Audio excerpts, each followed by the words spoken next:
Aquarius 2025. This reading is going to be for all Aquarius placements, Sun, Moon, Rising, and Venus. Let's dive into it for 2025, shall we? So, Aquarius, I did get the 11th house community card number 49 from the Astral Oracle. Some of you guys could be 49 years old. I'm also getting life path 3 here. Secondly, I got the square, semi-square, and quincunx tension card number 54. So some of you guys could be 54 years old. I'm also getting life path 9 with that card.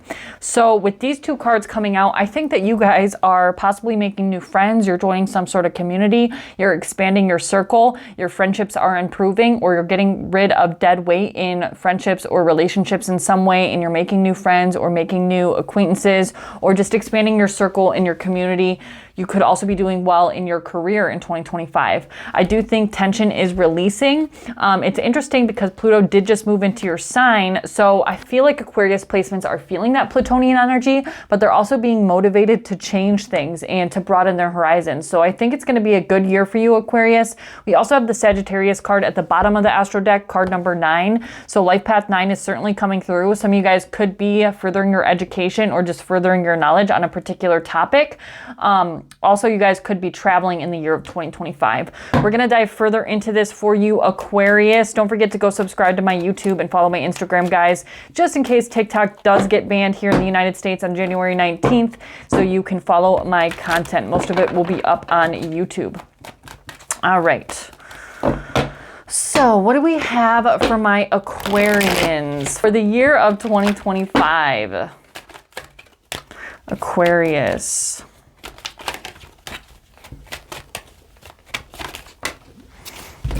So we do have the 5 of Swords and the 2 of Wands coming out for your overall energy. This is interesting because it kind of fits with this square, semi-square, and quincunx energy from the Astral Oracle, but this card fell in the reverse, so it's like a release of tension. I think that a lot of you guys have probably been feeling some tension or some sort of conflict in the year of 2024 or at the end of 2024, and I feel like that is coming to an end. So that's a big theme for you that's going to kind of highlight your 2025 or put a highlight to your 2025 in some way. You're going to have to make some sort of decision to walk away from some sort of conflict or challenging situation that you've been experiencing, even if that means defeat or taking an L or taking a loss or leaving relationships that are no longer healthy for you. It's like some sort of crisis is going to be actually a blessing in disguise. So we'll clarify to get more context here. What are Aquarius's blocks and challenges for the year of 2025? We have the 2 of Swords. So yeah, there is some sort of choice or decision. For some reason, this is coming through as being an energy of the beginning of the year. So some of you guys are being called to make some sort of difficult choice in the beginning of 2025 that's going to kind of determine the rest of your year. You're kind of weighing opinions, or you could be avoiding a decision as well. So that could be something that you need to be aware of if you're avoiding making some sort of important decision on your life. Some of you guys are trying to decide on leaving a relationship, leaving a place of employment, leaving a friendship or a relationship, could be leaving a residence or a place of, a place of living or a place that you live. Additional information for Aquarians for 2025. We have the Hierophant.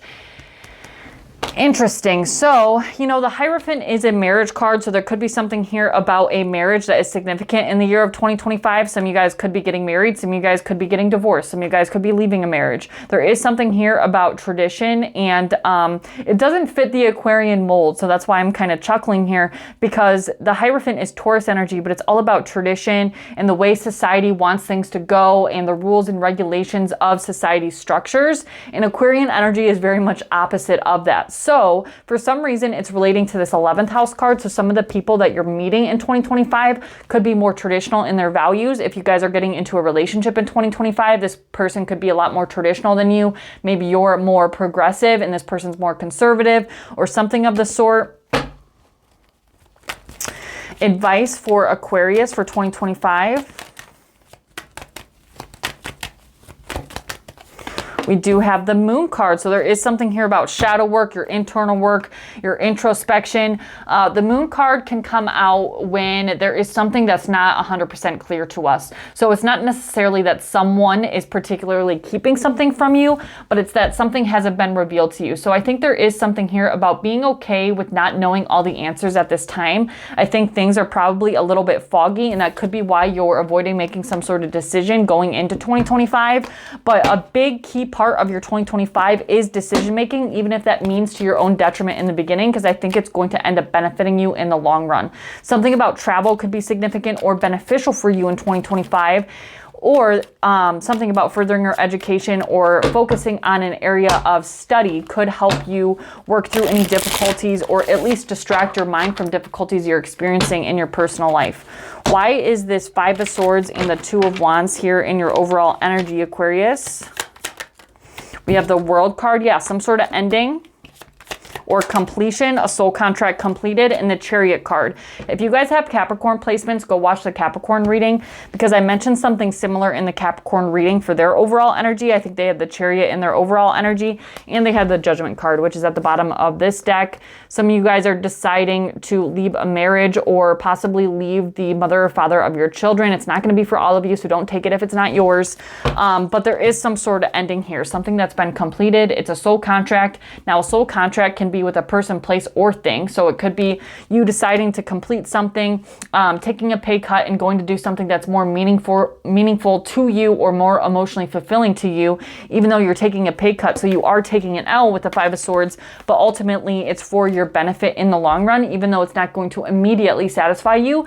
Possibly it's going to benefit you ways in that you're not even able to see at this time. Some of you guys are trying to decide on relocation, possibly moving, but there is something here about connecting with God and the divine and making sure you're listening to your intuition and the guidance that the divine is giving you, because I feel like that's going to help you make some sort of decision and help you overcome whatever the challenge is that you're facing.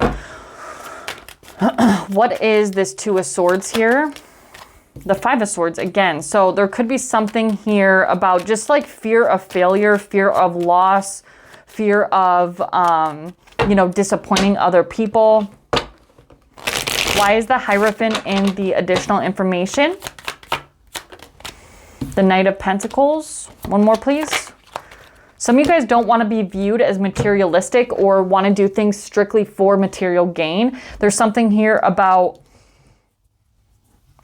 this is going to be an oddly specific message, but some of you guys are deciding on divorcing your significant other, and you're worried about being able to be financially independent and financially stable without this person. Maybe this person is the breadwinner, and you're worried about being financially stable and secure without this person. I think you're going to be fine if that is the case for you. Others of you are thinking of leaving a place of employment, and you're worried about if this new opportunity or another opportunity is going to be, able to support you, or if you have enough to support yourself financially in the meantime while you're looking for something else. I think that you are going to be okay, but there is something here about needing to make a decision, even if it causes you a little bit of a setback or an immediate setback that's going to be to your long-term advantage. So just take that how it resonates. Why is the Moon card in the advice for Aquarius? The Five of Pentacles. Yeah, you're not able to see how some losses are ultimately going to benefit you. And the fact that you don't see how they're going to benefit you is okay. Just be okay with not knowing all the answers at this time. I think that things are going to become clearer as you progress through your year and as you work through some challenges that you've been experiencing both internally and externally. I think that there's been some challenges in 2024 that have kind of spilled over into 2025, but you're supposed to learn something from them. You're supposed to gain some sort of wisdom and knowledge and release the pressure valve, so to speak, with that square Queen Kunks energy in the reverse. But I think leaning on your friends for support, leaning on your communities, using social media, or finding a community or a new group of people, or finding new friends, or leaning on those outside influences are going to be beneficial for you as you work through any personal life issues. So that is all I have for you, Aquarius. Personal readings at the link in my bio. Don't forget to go subscribe to my YouTube. Merry Christmas, Happy New Year, and yeah, I love you. Intuition and downloads. So as I said, listen to your intuition, Aquarius. I think that your intuition is on point, especially because Pluto is in your sign now. So make sure you're listening to your intuition and using your psychic abilities and connecting with God and the divine to the betterment of your soul. So that is all I have for you, Aquarius. I will see you next time. I love you.